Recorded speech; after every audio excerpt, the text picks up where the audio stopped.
How is everybody doing? We're going to have a little chat about Fender Strat, and this one is an E-series that is made in Japan in the 80s. There's a million opinions or more on Japanese manufactured Fender guitars. Some are exceptional, some are fantastic, and some are pretty normal, pretty run-of-the-mill. In general, Japanese quality control is excellent. Their instruments are excellent. But my problem is you see them for sale, especially from the 80s and the early 90s, and guys are looking for pretty hefty prices for guitars that may not be worth the money. Not every Japanese manufactured Fender is amazing. There's a history behind this. I'm not even going to get into it because, you know, I've been learning for the last decade about Japanese Fenders, and there's still a lot to uncover. But basically, what happened is in the late 70s, the influx of Japanese manufactured copies of Fender Stratocasters and Tellys was so good that the Fender brand was actually troubled by the whole thing. They kind of realized that, you know, their own quality was in a desperate need for revamp. There's nothing wrong with 70s Fenders, they're quite good. If you want to get a real American Fender, you can pick up a Telecaster or a Strat from the 70s for as little as €2,500, which isn't bad for a 50-year-old guitar. But Fender eventually wanted to revamp the series, and they decided to manufacture in Japan. So I think there's a few plants for use. The most famous is Fujijin. This factory also made Tokais, as far as I know. And Tokais and Fernandez guitars are exceptional. Really high quality, great craftsmanship. They're more or less carbon copies of the 50s USA guitars. Squier was set up in 1982, and they had JVs, the Japan vintage. Those guitars are highly sought after now, and they are exceptional quality. 83, 84, Fender in the Fullerton plant was shutting down because it was bought out and it was moving to Corona. That took a little while. I think there was a period where there was no Fenders made in the USA. I think it's between 85, 86, I'm not 100%. But anyway, this is where these things come in. These were built for the Squier line and the Fender line. So sometimes you'll get the exact same guitar. One has Fender on the head and the other has Squier. They're both good, they're fantastic. If you like Squier, I've had Japanese Squier as well, high quality. But the thing is, some of these guitars are pretty normal, you know, they're not. I think the most I would pay for one is about €500. This was 500, I bought it about 4 years ago. There was a few things I didn't like about it.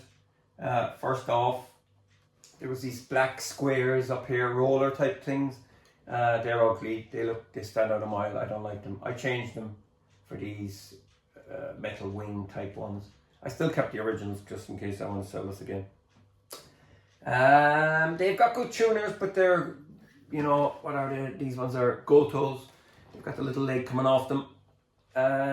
It's annoying because, you know, I prefer the Kluson style, and now, you know, to change these, they might be a mark here, you'd have to fill in and stuff, and I just don't want to go, you know, messing around. I know classic gear might fit in, but I'm just going to leave them. They don't bother me that much.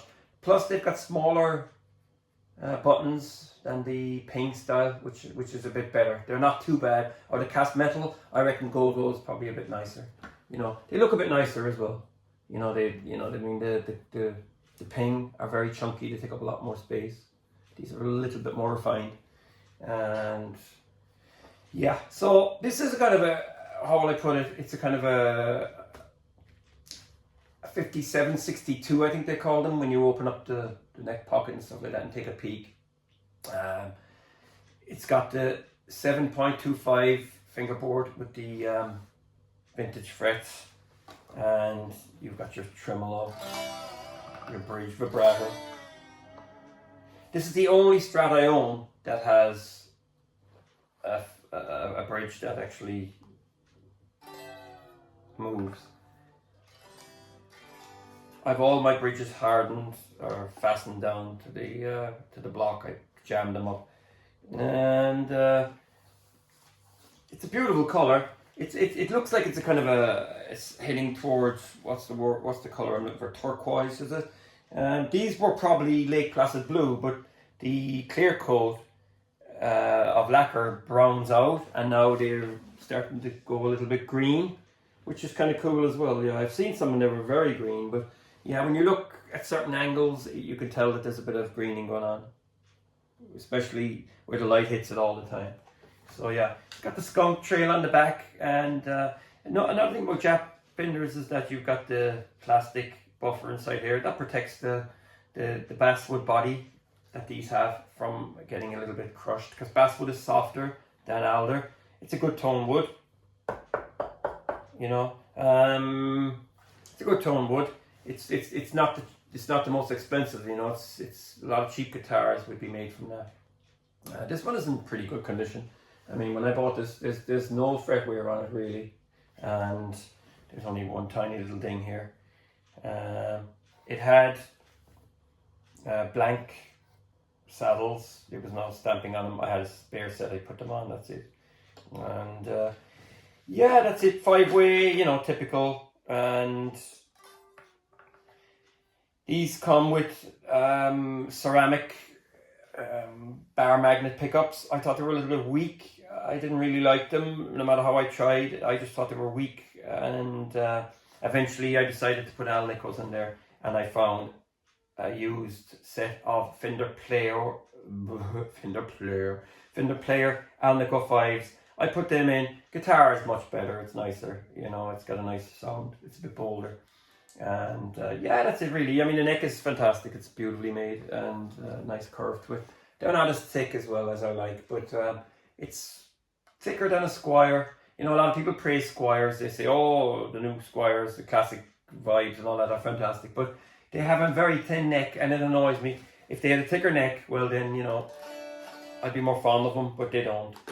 And that's the one thing I would say. Maybe they'll thicken them up.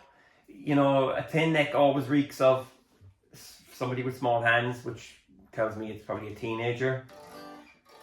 The market is towards a teenager. Squires, like I said, how much are they new? $399, $350.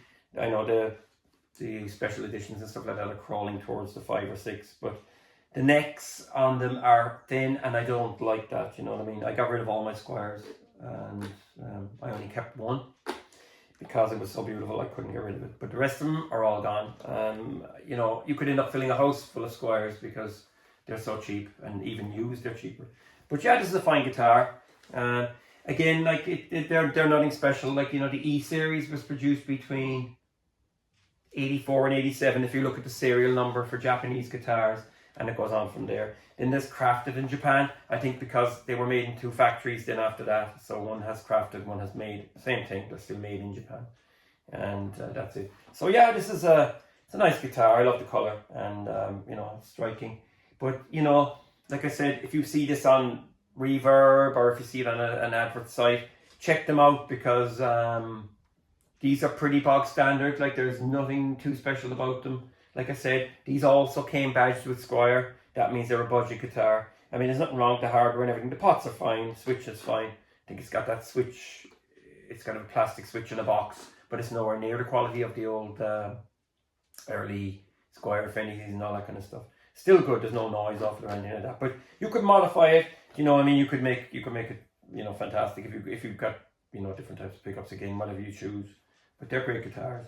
And for the money, yes, I nearly bought another one last year with rosewood, but at the same time, it had the bar magnet ceramics, and you know, I'd have to replace them.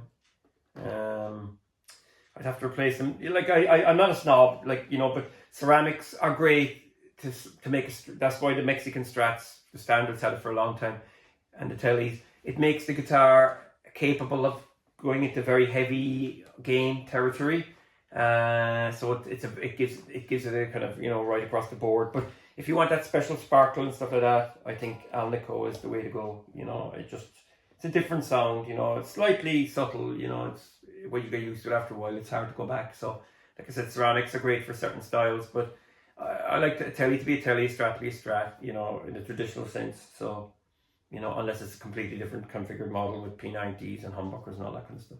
So yeah, that's it. This is a beauty. I really like it, and you know, they're fine guitars. And yeah, if you ever get a chance to check one out, you know, go ahead and have a look at it. I think they came in candy apple red as well, and there was also white, I think, and black and stuff. But like the beauty about these, if you do pick them up with a rosewood board, you're getting rosewood, and that's the thing. You know, it's hard to get good rosewood today now. Even some of the entry-level USAs have got rosewood that's quite streaky. It's, you know, it's kind of almost a terracotta thing going through it sometimes, and that bugs me as well. I like it to be very, I almost like it to be like ebony, you know, very dark, very dense. Yeah. So there you go. That's the Fender made in Japan 1980s Stratocaster. A fine guitar. Thanks for watching. Feel free to subscribe and take care.